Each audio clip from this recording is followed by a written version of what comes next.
इस खबर के सह प्रायोजक है संस्कार valley academy school, महारौनी road, Masaura कला, ललितपुर।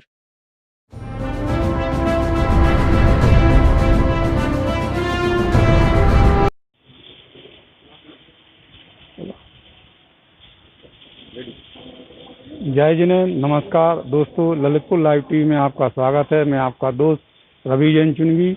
हम ललितपुर के दिगंबर जैन अक्षर क्षेत्र छितपाल जी में यहाँ पर हैं, जहाँ पर पवित्र आज प्रदूषण पर्व का बड़ा ही सोशल डिस्टेंस के अंतर्गत पालन होते हुए जैन पंचायत के द्वारा हो रहा है।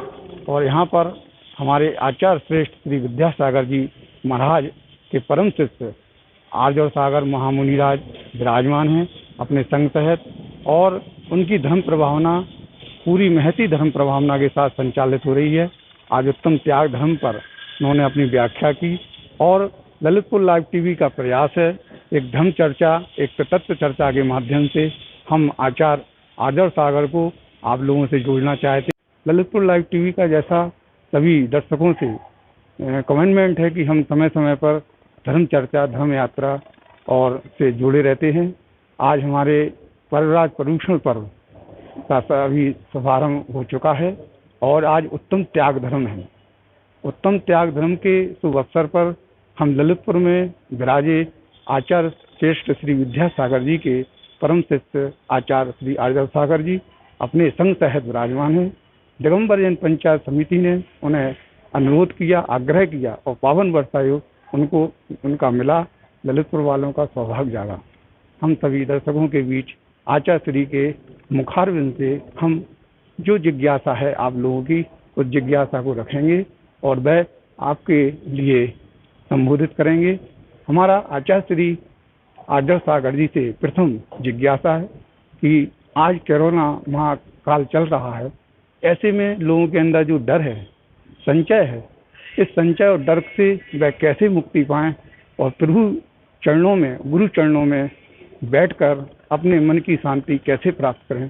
आचार्य श्री से प्रथम जिज्ञासा क्या है कि ऐसी बीमारियां प्राय 100-150 वर्ष में आती रही हैं। कभी कोरोना पहले भी आया था और आज भी आया है, और कभी प्लेग आता है, कभी फ्लू आता है। तो ये जो बीमारियां आती हैं, ये जब हम लोगों के जीवन में कुछ असंतुलन हो जाता है, जो हमारे खान पान, हमारे रहन सहन में बहुत परिवर्तन हो जाता है, तब ये बीमारियां आती हैं। और ये बीमारियां अगर मानो हम अपनी दिनचर्या को व्यवस्थित बना लें तो ये बीमारियां समाप्त भी होती हैं। हम लोग जो भोजन करते हैं उस भोजन का संबंध अपने स्वास्थ्य से रहता ही है। और आज जो लोग बाहर में सब जगह कहीं भी अपनी व्यवहारिकता को बढ़ाते हुए पूरे देश विदेश में भ्रमण करते हैं, और वहाँ का जो खान पान है, वो खान पान जो रेडीमेड खान पान है, उसमें कई प्रकार की अशुद्धियाँ पैदा होती हैं। जैसे मान लीजिए मांसाहारी लोग हैं और किसी प्राणी का मांस लेते हैं, तो मांस जो लेते हैं उस प्राणी में कोई रोग हो तो मांस के साथ में अपने अंदर आ जाता है। अगर किसी प्राणी को कोई रोग हो, बनाने वाले को हो, तो उसका भी अपने अंदर आ जाता है।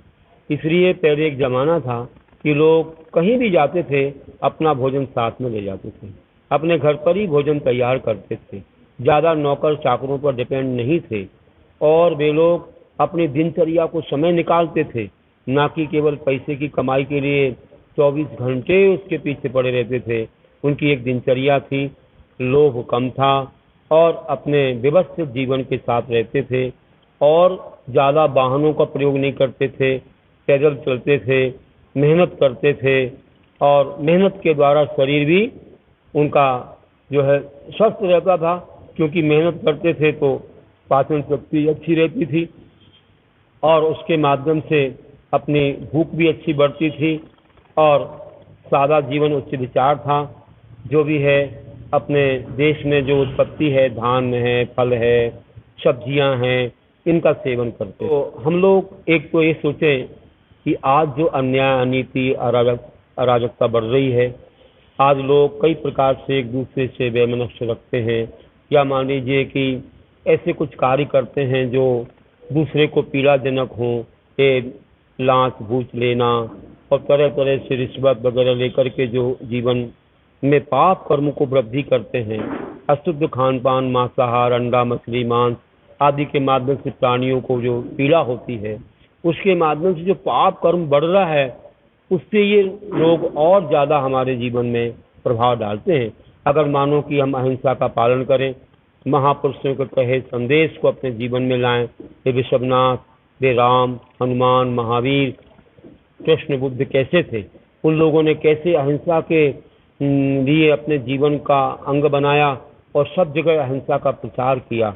हमारे देश में हुए महात्मा गांधी जैसे, उन्होंने अहिंसा रीति से देश को स्वतंत्र कराया और वे शाकाहारी थे। आज भी बहुत लोग शाकाहार को अपनाते हैं और विदेशों में भी शाकाहार की कीमत बहुत समझते हैं। वही बात है कि जब हम शाकाहार को करेंगे तो हमारे परिणाम निर्मल होंगे और हम जीवों की हिंसा बचाएंगे, हमारा पुण्य बढ़ेगा, हमारी भावनाएं विशुद्ध होंगी, परमात्मा की भक्ति, श्रद्धा हमारे अंदर बढ़ेगी, तो पाप कर्म का गलन होगा, क्षय होगा, पुण्य बढ़ेगा, अपने आप ऐसे साधन मिलेंगे और हम अपने स्वयं अपने ऊपर आधारित हो जाएंगे, ज़्यादा नौकर चाकरों से काम नहीं लेंगे और शाश्वत होकर कम से कम वस्तुओं का उपयोग करेंगे। तो इससे क्या होगा कि संपर्क कम होगा और मेहनत ज़्यादा होगी और शुद्ध आहार की वजह से अपने विचार शुद्ध होंगे। निश्चित रूप से ये महामारी इस देश से पलायन करेगी। ये पर्व हमको संयम की शिक्षा देते हैं। कहते हैं कि जब युग का प्रारंभ हुआ वो भाद्रपद से हुआ था, तो भाद्रपद महीना इतना महान है, सब जैसे राजाओं का राजा चक्रवर्ती होता है, वैसे सब महीनों का राजा ये भाद्रपद माह होता है। इसमें मात्र जैन धर्म के नहीं, अन्य अनेक सभी धर्मों के, हिंदू धर्म आदि के भी अनेक पर्व आते हैं और इस महीने में बहुत अच्छा मौसम रहता है, जिसमें कि भूख के लिए भी सहनशीलता होती है और इसमें व्रत उपवास वगैरह बहुत अच्छे से हो जाते हैं। बरसात के दिन रहते हैं और इसमें साधु लोग भी वर्षा काल में एक जगह रहते हैं अहिंसा के पालन के लिए, क्योंकि घास फूस हो जाती है, जीव जंतु की उत्पत्ति हो जाती है, तो वे लोग 4 महीने 3.5 महीने एक जगह रहते हैं। हमारा त्याग धर्म में बतलाता है कि व्यक्ति को अनावश्यक चीज़ों का त्याग कर देना। एक सूत्र था पहले कि रोटी, कपड़ा और मकान जीवन के हैं 3 निशान। व्यक्ति ने आज आवश्यकता इतनी बढ़ा ली है कि वह परेशान हो गया और वह इस देखा देखी में बहुत सारा परिग्रह इकट्ठा कर लेता है और बहुत सारी कारें, बहुत सारी गाड़ियाँ, बहुत बड़े बड़े मकान, बहुत सारी चीज़ें, सौंदर्य प्रसाधन के भी अनेक उपकरण वगैरह ले आता है। तो ये है कि आज हमको अपनी आवश्यकताओं को सीमित करना चाहिए। हम सीमित करेंगे तो व्याकुलताएं दूर होंगी और हमारा खर्चा भी कम होगा। साथ में हम लोग इस त्याग के माध्यम से आज अपनी आत्मा तक पहुंचने का पुरुषार्थ कर सकते हैं। हमारा पर का ही त्याग होता है, अपनी आत्मा के गुणों का तो त्याग होता नहीं है। आज मान लीजिए अपना शरीर शाकाहार से चलता है, अपन शाकाहार करेंगे तो इससे जीवों की हिंसा नहीं होगी और कोई भी जीव की हिंसा होती है तो उसकी आहें, उसकी वेदना हमको सुखी नहीं होने देती है। इसलिए हम लोग ऐसे अच्छे शाकाहार भोजन से रहें और मेहनत करें। कुछ काम हम नौकरों के बिना स्वयं ही करें, साथ में योगा भी करें, हम ध्यान भी करें, मेडिटेशन करें। हम लोग भी 3 बार करते हैं, सुबह, मध्याह्न, शाम को, कम से कम 1 घंटा नहीं तो 2.5 घंटे तक करते हैं।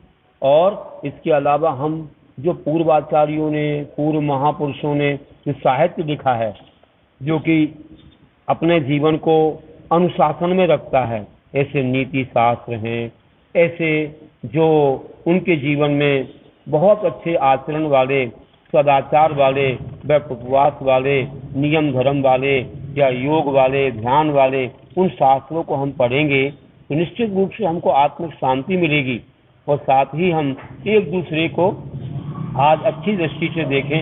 हम माने कि ये सब हमारे परिवार के लोग हैं और हम उनकी सहायता करें और उनके लिए जो भी रोक शोक में हम जो कुछ भी दे सकते हो उनको प्रदान करें। अपने पास बहुत धन वैभव है, वे लोग छोड़ के चले जाते हैं और वो छोड़ा हुआ धन ऐसे ही पड़ा रहता है।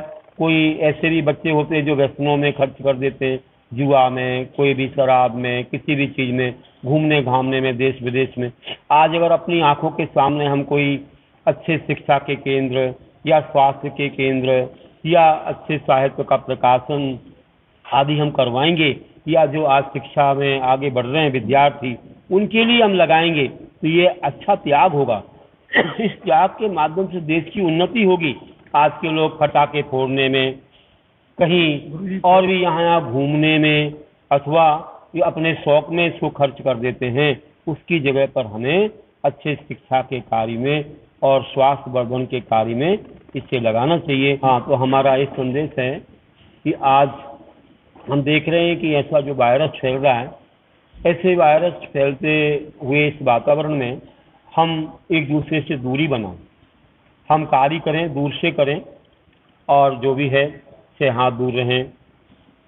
भोजन पान में भी हम बहुत स्वच्छता रखें और बहुत अच्छे से हाथों को साफ करके अच्छे शुद्ध गर्म जल से, बेसन आदि से उसको साफ करके धो करके और लें। साथ में किसी का जूठा उठा भोजन भी ना सेवन करें। साथ में बहुत दिन का रखा हुआ या कहीं बाहर से लाया हुआ भोजन भी सेवन ना करें।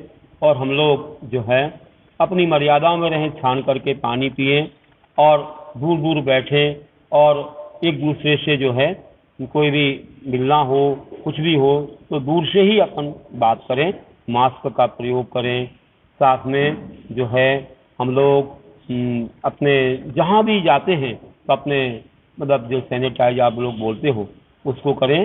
साथ में कोई भी बाजार की वस्तुएं आती हैं तो डायरेक्ट उसका सेवन ना करें, उसको अच्छे से गर्म पानी से धोएं और इसके बाद में फिर हम सेवन करें। तो इस प्रकार से अगर हम करेंगे तो निश्चित रूप से ये हमारे लिए लाभ मिलेगा और हम इस बीमारी से दूर रहेंगे और हम सबके लिए भी सहायता पहुँचा। हमारे साथ उनके चरणों में बैठकर, आचार्य आदर्श सागर के चरणों में बैठकर हमने जो आप लोगों के बीच में ज्ञान प्राप्त किया उपदेशों के माध्यम से, इस कोरोना महामारी प्रदूषण पर जैन धर्म, मानव धर्म की जो व्याख्या, तत्व चर्चा, धर्म चर्चा हम लोगों ने सुनी, ये एक महत्वपूर्ण और एक महत्वपूर्ण बिंदुओं को जोड़ने का प्रयास ललितपुर लाइव टीवी के द्वारा है। आप बने रहिए ललितपुर लाइव टीवी से।